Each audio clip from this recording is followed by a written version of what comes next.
fights, 128-29. Didn't watch it. And in the flyweight division, Magomedov Bibulatov defeated Janelle Lausa by a unanimous decision, 29-26, 29-26, 29-26, which I think is the first time that there has been a unanimous decision where all three judges had somebody have a 26. I believe that's true. Since the new rule change. I don't know. I heard that somewhere. I think that might be false, actually. I don't know. But that's the end of UFC 2, number 10. Buffalo, New York. Total gate, $2 million.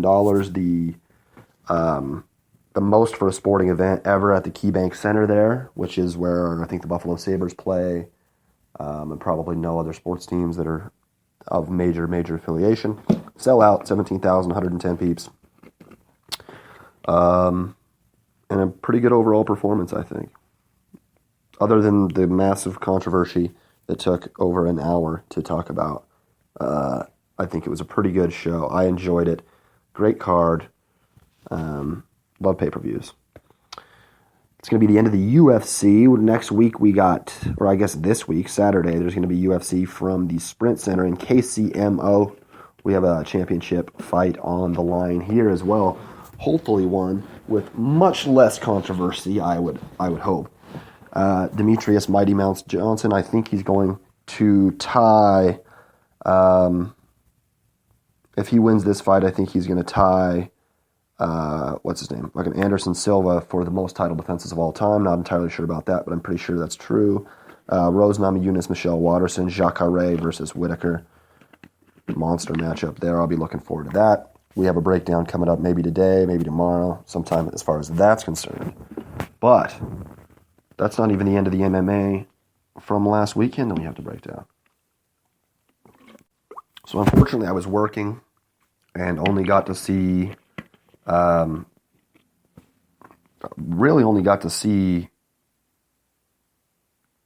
bits and pieces of any of these fights, unfortunately, but I'll go ahead and give you a general breakdown of it. Torino, Italy, Bellator 176, Rafael Carvalho versus Melvin Manhoef for the middleweight championship. A lot of people think that Manhoef got robbed when they fought last year. It being a split decision here in Boise, actually. I wish I would have been able to go to that.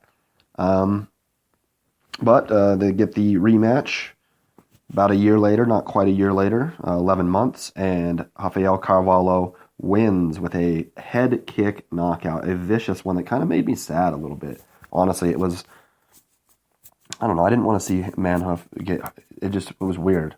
I don't know, I just had a weird emotional reaction to it somehow. But a good head kick knockout literally stiffened him the fuck up in a fight where he was winning before, but it was close. It could have went either way. Manhoef looked good, just from what I can tell. But unfortunately, the recipient of a monster fucking kick at the end of his night, at least, or his fighting night. And he's 40, and so I'm not entirely sure what to expect at this point from Manhoef. Great fighter, bad motherfucker. I'll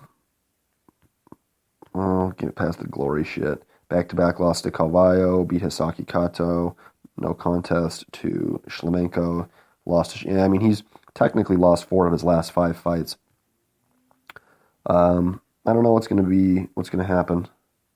But he's a great fighter. Love to see him around. And for Carvalho, again, man, who's next, right? Middleweight seems to probably be shaping up. I don't know. Is Rory fighting middleweight? I'm not entirely sure. But, 14-1.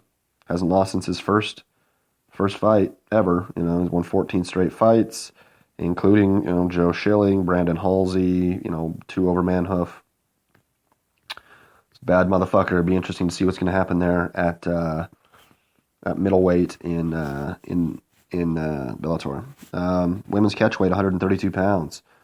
Anastasia Yankova, we talked about it, most beautiful woman pretty much, defeated Alina Kalyanadu, an 18-year-old, Yankova really kind of bullied her. She looked way bigger. Interesting there. That's probably what the catchweight was about, I guess, obviously. She didn't make weight. Unanimous decision victory for, though, 29-28, 30-27, 30-27. Didn't really see it all, but it looked like it was pretty dominating, I would say. Looked like it was probably like a 30-27 to me. Tough to tell, though. Lightweight division, Valerie Mercier, defeats Jamil Chan. Majority decision, 28-28, and then two 29-28s. And I really barely saw any of this fight, but to me it looked like Mercier had the majority of what I saw. It looked like the majority of the action was controlled by him. So, I mean, Chan, though, I did see when they called the decision, Chan was like extremely upset. He thought that he had won the fight. So, I mean, it's difficult to tell.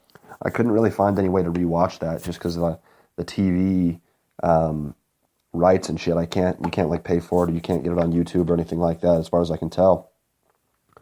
The way that you can like a pay-per-view or something like that. So, I haven't really been able to see the fight entirely, and so I don't really have a great breakdown of that. And then another lightweight bout. Mihail Nisa, submission, anaconda choke, 36 seconds into the fight, beats Samba Coulibaly. Only saw a highlight of that. It was a fucking slick as shit. Nisa looks bad as hell. I think he's like 8-1 or 9-1. That dude's going to be a fucking problem. That dude is bad as shit. Sick fucking, sick submission there.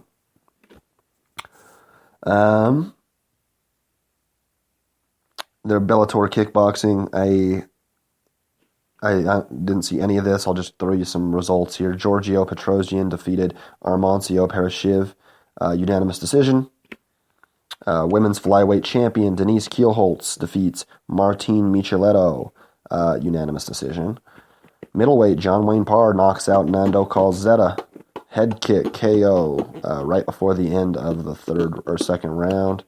Lightweight Mustafa Haida beats Enrico Kiel, split decision. And the featherweight division, we have Gaston Bolanos defeats Luca, DeSanto. Unanimous decision there. And so, I'm going to have to start doing some more stuff for the Bellator kickboxing, I think.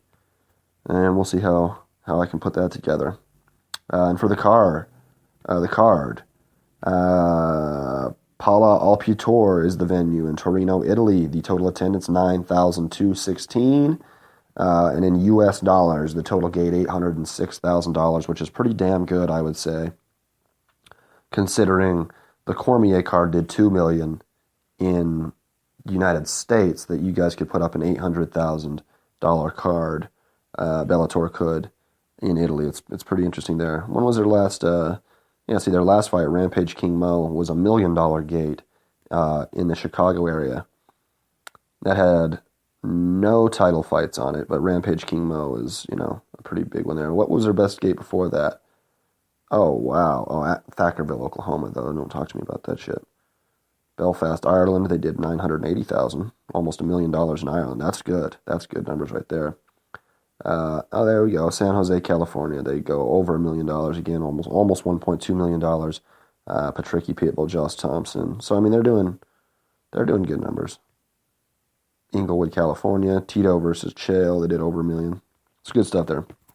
But that's going to bring us to the end of our Bellator for today. We have some Bellator coming up on Friday, so we're going to on show for the Bellator 177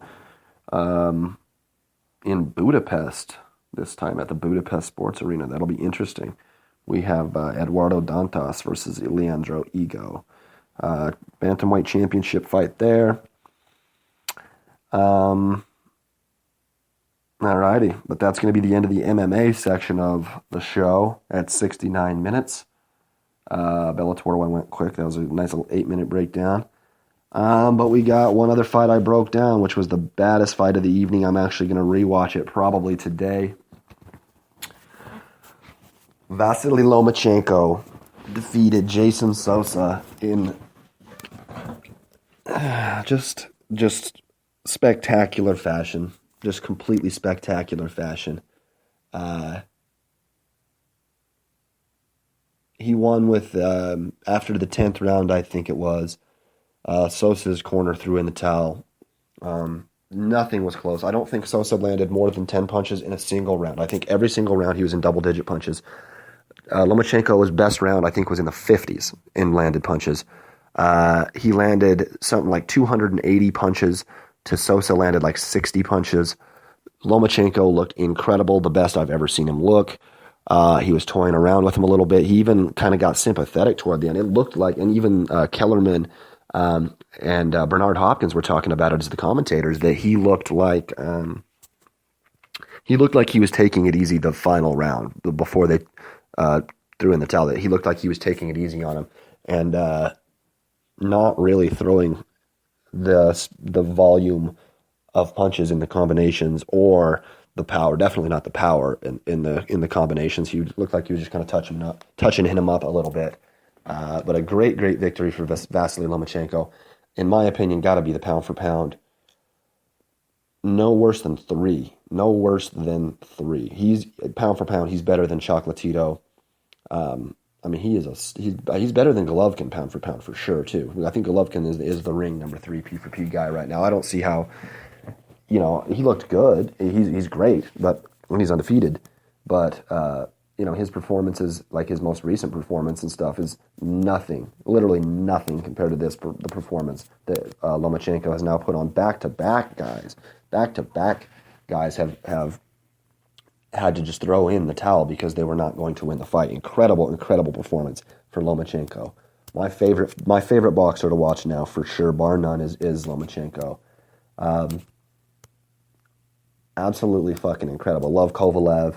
There's other boxers I love, but good God, he's incredible, man. And heavyweights, his movement is incredible. I love that he moves to the side and rips body shots, rips uppercuts, moves to the side, rips an uppercut, moves to the side, and gets you with a hook. I love it so fucking much. I love his distance. I love his movement. It's incredible. One of my favorite fighters to watch. Can't wait to see him fight again. He really didn't sustain much damage. I would expect a September return for Lomachenko. After the fight, they even asked him, like, they were trying to compare him to like a Pernell Whitaker, to like a Floyd Mayweather, like what type of style, where did you model your style after? And he said, this is the Lomachenko senior style. This is my dad's style. I do the Lomachenko senior. You know what I mean? Which I thought was pretty fucking cool as well. But you know what? That's going to bring us to the end of the motherfucking show. 73 minutes into the prog, approximately. We're going to be done with the UFC 210 recap. It was fucking awesome. The recap was interesting. I'd suggest anybody go rewatch those if you can. If you have the money to spend, you can obviously buy for like $50 or $60. You can buy the UFC card and just kind of watch it at your whim. It'd be interesting. This is definitely one of the more interesting ones that you would want to see, not just clips of, but like the whole thing, just because of how much weird, stuff happened. A lot of finishes, things like that. And then the Lomachenko fight's actually just available on YouTube. I think HBO just generally puts it up and just kind of draws viewership that way as well. Or if you have HBO Now or any of that shit, I think you can do it. You can do it that way too. All right, I'm gonna go get some food. I'm not sure if I'm gonna do the UFC. What is it? Fight night, whatever number it is, Johnson versus Hayes breakdown today, or if I'm going to do it tomorrow. I really don't know what I'm doing, but you might hear from me again today. If you don't, everybody enjoy your day. Be nice to each other. I love you.